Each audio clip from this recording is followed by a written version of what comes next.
Well folks, welcome back to the workshop. Today we don't have repair, today we've got a build. We need one of these here assembled for the shop for display. So that's all we're doing today. We're going to build up or assemble a Sealey table saw. This is the Sealey, it's a 254mm table saw, a little cheap and cheerful model, the TS10P. Basically a little DIY machine for at home, but generally you have to build them. So I'm just going to do a wee video and actually putting this thing together, because it's a do it anyway for the shop. May as well show you how they go together. They're a bit awkward, a lot of screws, but they're not hard to assemble. A decent wee saw if you just have a light bit of work to do. We'll do a wee unboxing here first. See what's on it and we'll start assembling.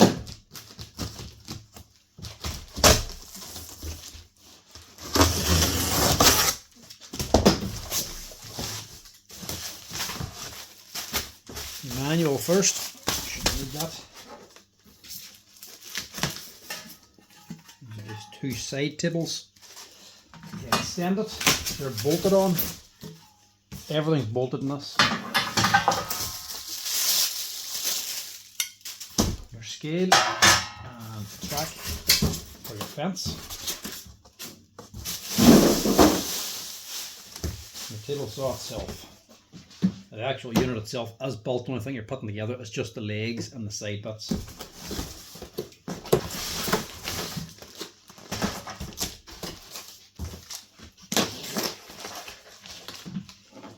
But this is the problem. You're not putting anything together, but what you're putting together is a lot off.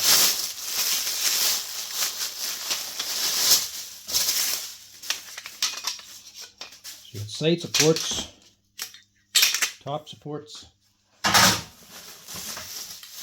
more top supports around the top of the saw.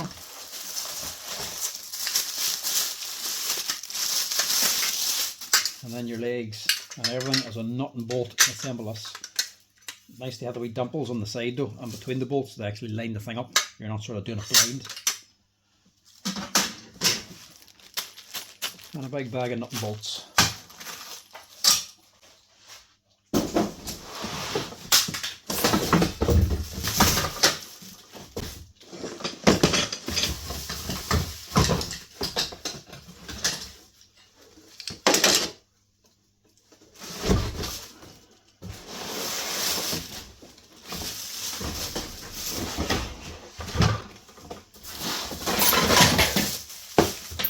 Done yet.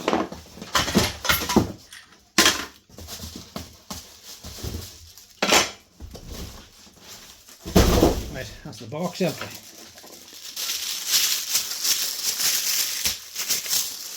This is your fence. And that has to be assembled. The blade guard. Just the bolts for the fence actually. We pusher. Back part of the table, your rough fence, and a little miter, the angle boy for setting your angles and cutting. That's the other half of your fence. More supports. These are going on to the side here to support the wee side fences. Dust ports, hoses in, your dust extraction, cups for holding these handles, a new pusher bar, another bag of bolts, and two steel pins to actually stabilise the side piece here, or the back piece, sorry. So, a little bit to it.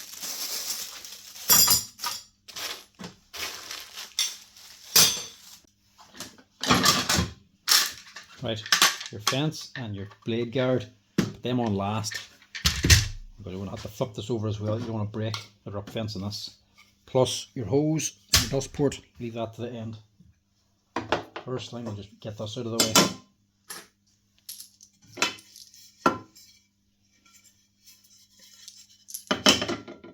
Your actual fence. These here are just little CSS bolts, have a square end in them. Just slide onto this track.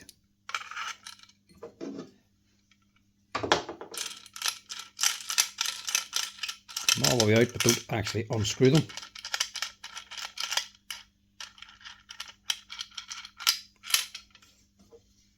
And just drop them onto here.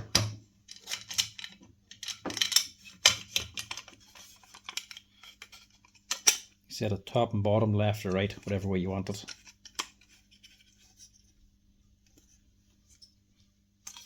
Tighten that on. That's your fence ready to go. The actual scale for your fence will be over here, but again, that'll be last because it'll be that way there. Because you need to put the two side pieces on as well. That's going to bolt onto them as well. You can't just do it with this on its own unless you want to get a saw and cut this. You don't need these just yet. And technically, you don't need the saw just yet. Main thing you want to focus on is just the legs. But before we do anything else, flip this over and take this out.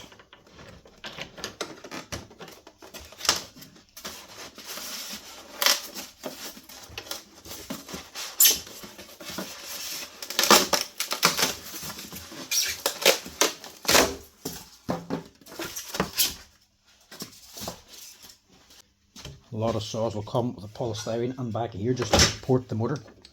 Just make sure that's removed. Even the big Bosch one comes with the same thing, and the Bosch actually has a big base on the bottom as well. You have to unscrew the whole base to get in to remove that.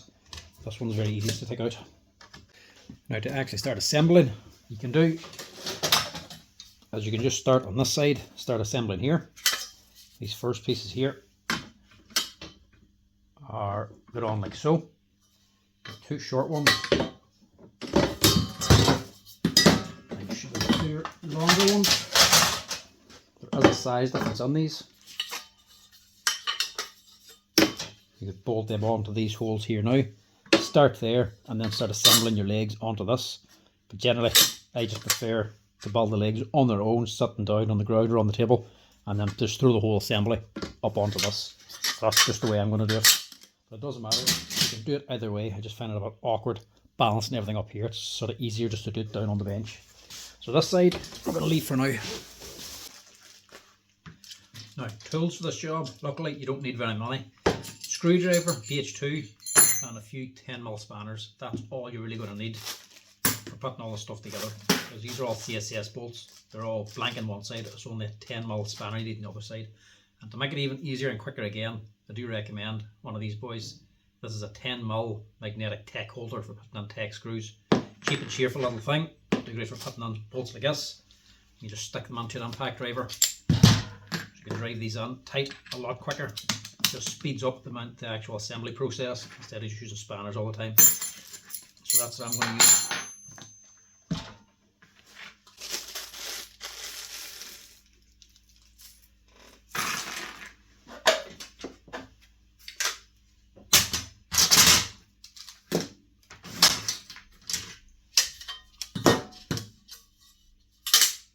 Like I say, you have a long and a short.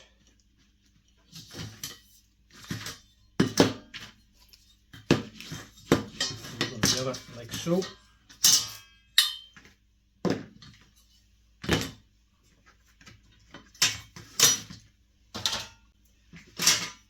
And the legs will be sitting on like this. And just remember the legs and the little dimples on them, and they'll actually get onto these holes.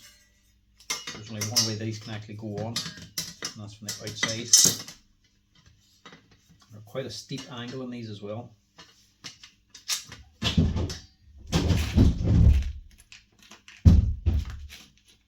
got a bolt, a washer, a spring washer, and a nut on every single one.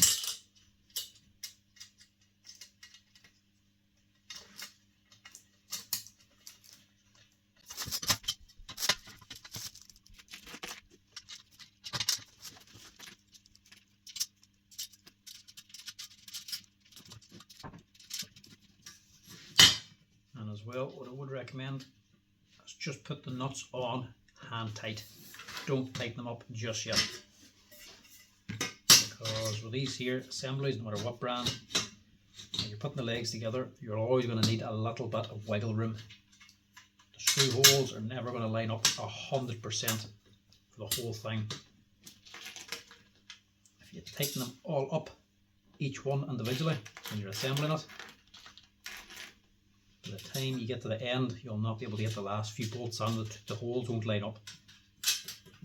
But if you only have them hand tight, everything can wiggle around and you'll get them all on. You just need to give them a wee shake and they will drop into place.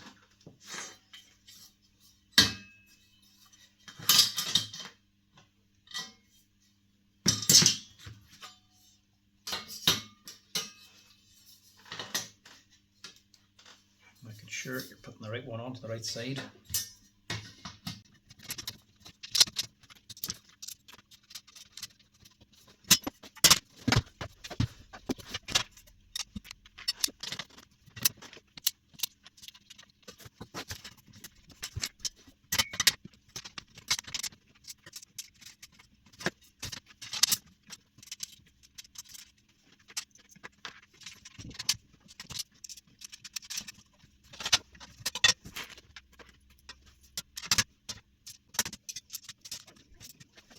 Now these as well are also too long and too short. These aren't all the same length. So you have to put the long one to the long side. And it's hard to tell because there's only a few millimeters difference in them. They're not a massive amount of difference, probably 10, 20 millimeter.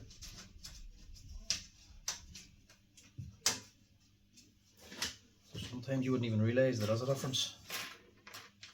When you find that out the first time you assemble it.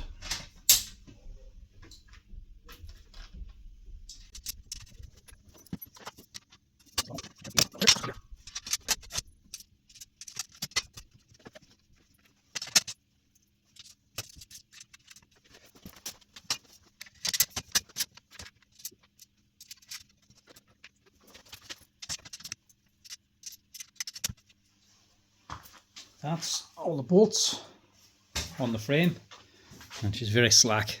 Leave it like that, don't tighten them up just yet.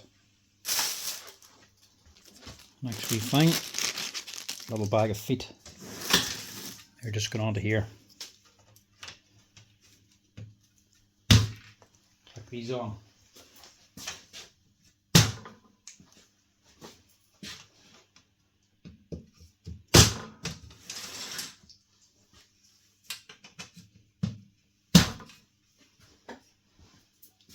Get rid of this.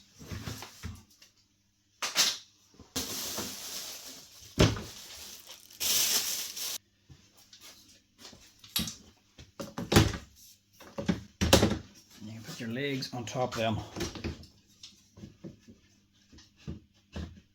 Just make sure you've got it the right way around because there is a short side and a long side on the table as well. And the same bag of bolts for these here. You have 4 more long bolts, 4 nuts and 4 washers. Let's just put these here onto the frame.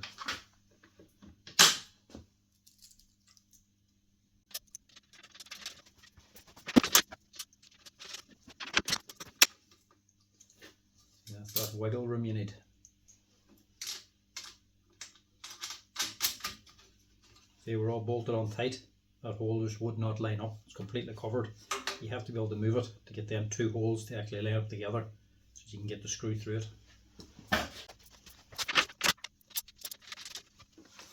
Now they're all sitting there now, everything sort of falls into place. It's not too tight, so it all sort of just flops down but sits in the right location. Because of these little holes in the frame and the pins in them, they actually self-align, so it's only the one bolt holding it, but if they're just hand tight, they'll all fall in and hold it in the right position. So you don't need to adjust this now. It's sitting loose. All you have to do is tighten these all up now one by one. That'll be sitting perfect in the right position and nice and solid.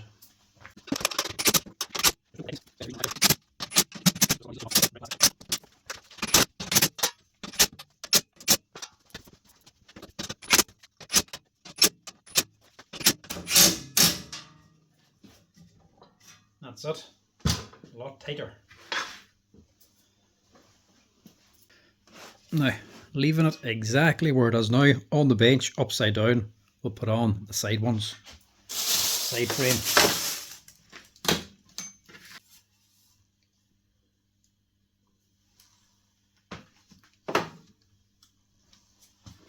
One there. And one over here. One side of these has the 3 holes for going on to the table. The other side has different holes in for brackets. And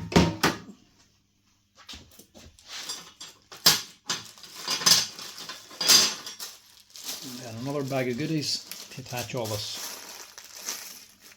There's no shortage of nut, bolts and washers on this assembly.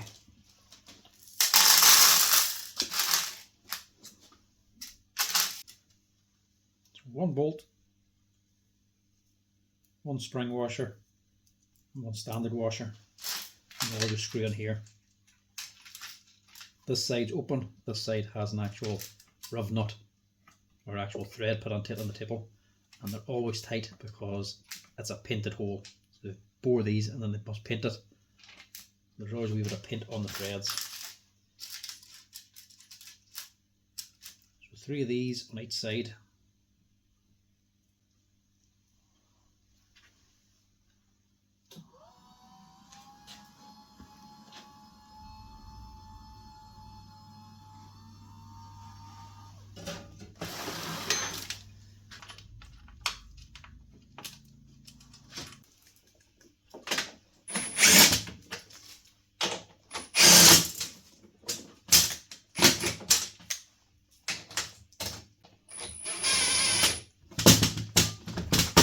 I just drive them in a little bit to get the threads most of the way in, so it's a wee bit less screwing.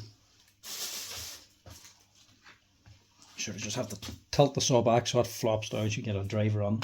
And you can just tighten up then by hand. Otherwise you'd be tightening these for a little while.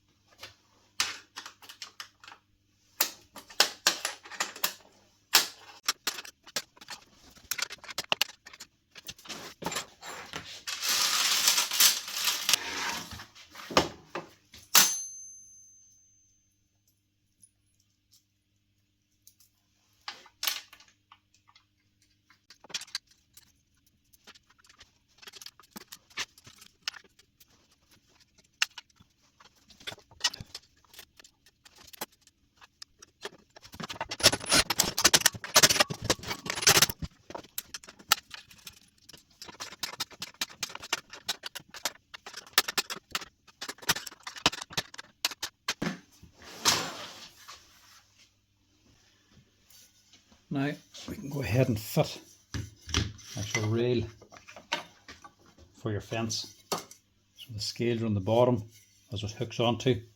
You've got this here track in the middle.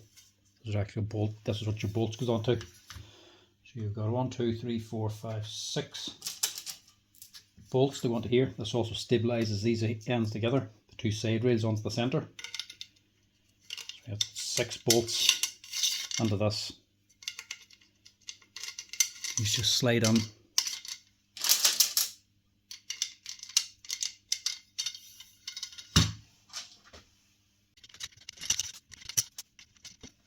Them on, and then slowly working on one side, start lining them up.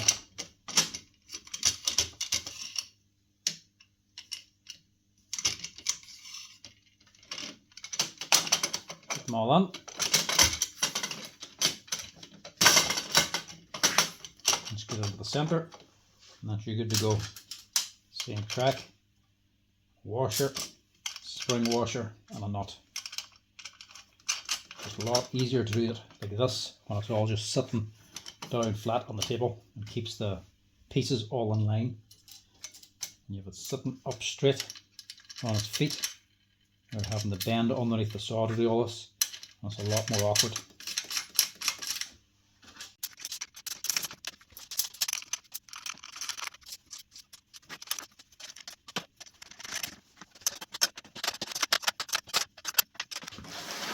Now, next is these little side pieces.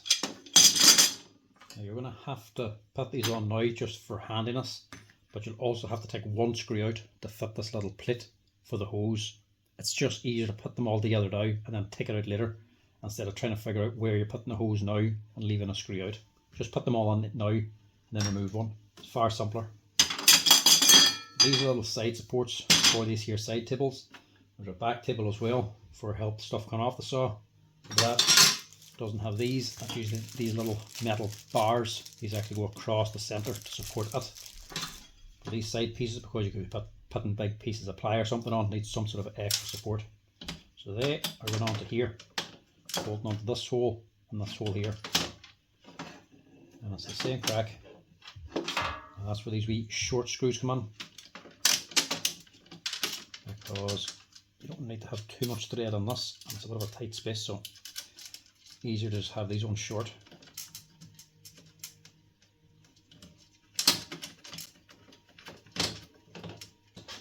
Now this one has gone onto here, and this needs to be a longer screw or longer bolt because it's gone into plastic.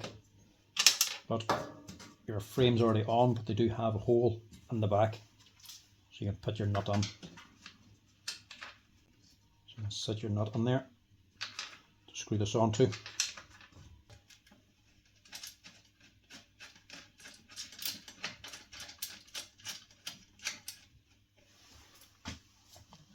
And you don't need to lock the other side because the actual plastic housing is holding the nut.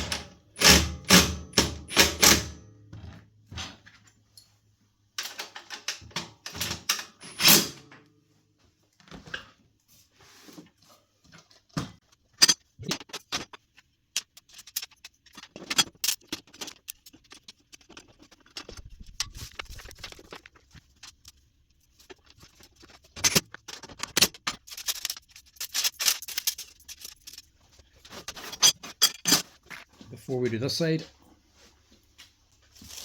we'll just screw these on.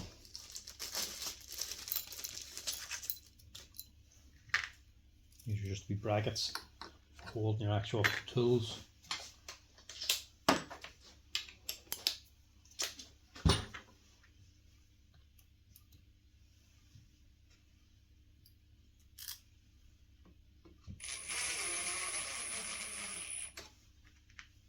Not exactly high tech or strong. They're just little light screws going onto plastic. They don't last long, but we'll stick them on anyway.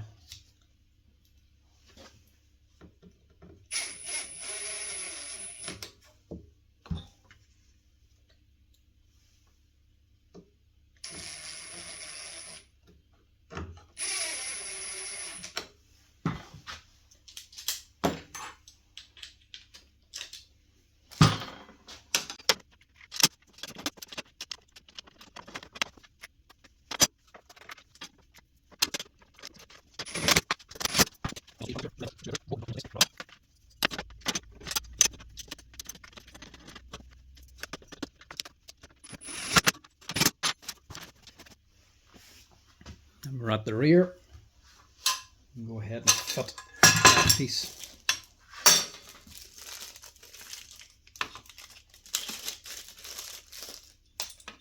That's going to be sitting on here.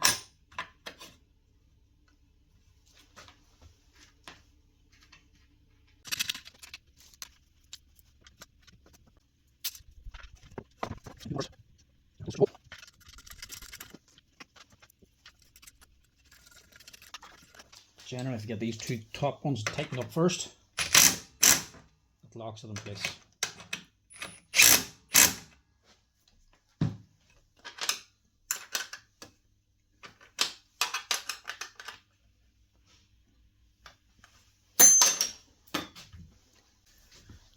So now the hose is coming out of here. Your hoover is going onto this, and then the chips at the top are collected on this here little side piece. Putting that on here. So then to catch that hose, you have this little bracket here that just clicks onto it. So you can fit that on this side or this side, doesn't really matter which. So I'm just going to stick it over here.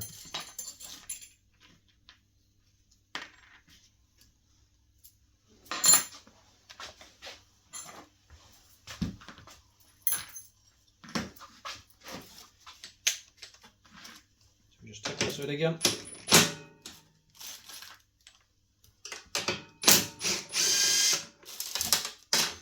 And fit this on. Most people don't even fit these things, to be honest. They're just catching everything anyway.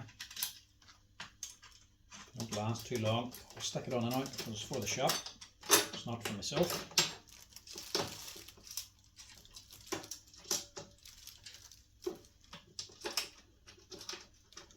It's going out on display, so we may as well display it right. Now, drop her down and we'll stand her up straight.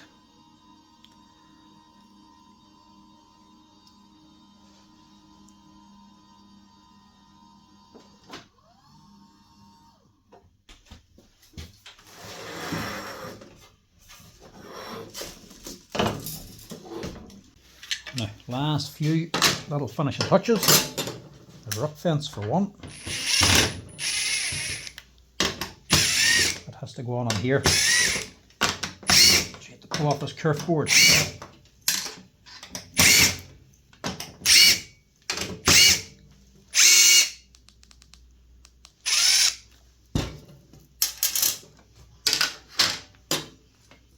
That's just fitting down in here. And there's actually a little red knob for attaching it. Raise your blade up.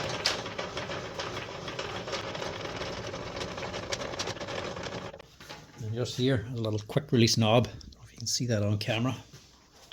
You just done here.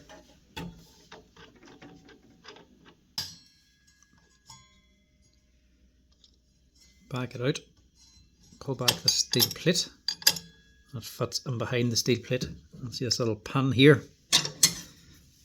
That locates into this hole. So there's no guesswork in this. It just sits in one way. Stick it in, tighten her up.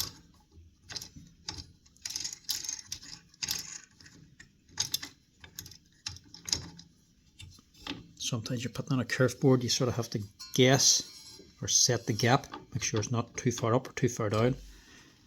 This, you can't put it too close to the blade at all with that pin. It's quite handy. Get your kerf board back on again, and then put on the blade guard. Would you actually have that on there? Let's stick on this. This is just a wee pull release pin. You actually have to get past this little roll pin first, actually. You're underneath. That's better. So your pin can go on, this can lift up, it keeps everything covered, stops everything flying out. And then you put the pin down and it drops down again to cover your blade.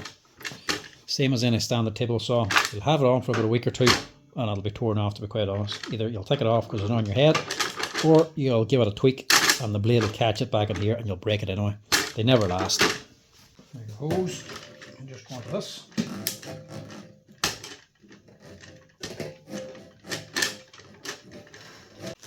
This side can go down to the dust port.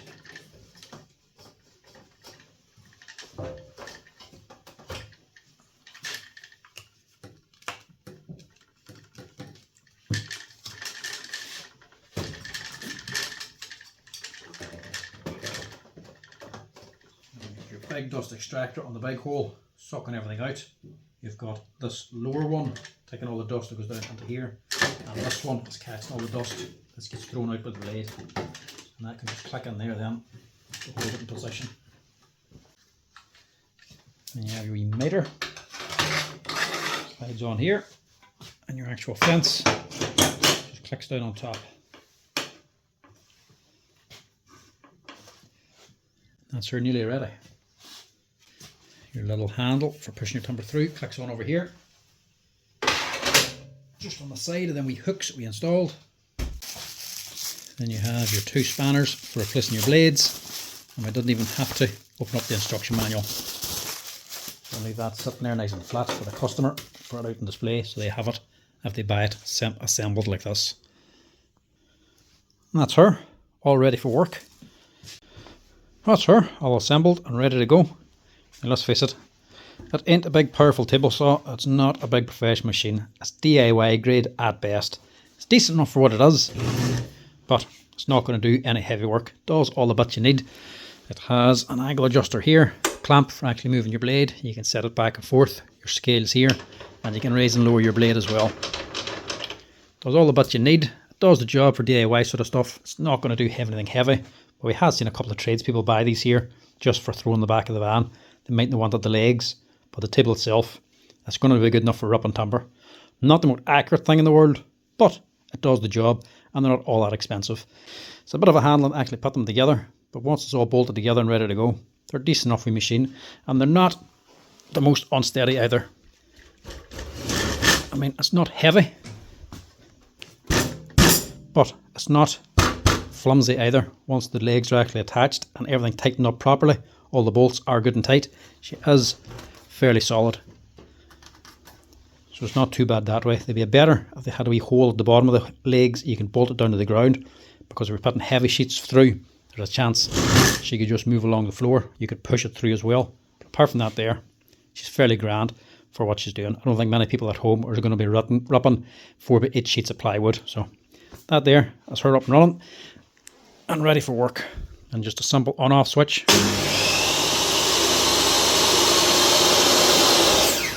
For starting and stopping, and it even has a wee electronic brake to stop the blade as well.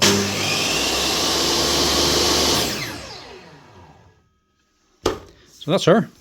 That is how you unbox and build the Sealey TS10P V2 table saw. Grand wee machine for home use, not too hard to assemble. As you can see, she's very high quality Sealey. She's got the dents and all built into the table, fresh out of the box. But for the money, they're not too bad.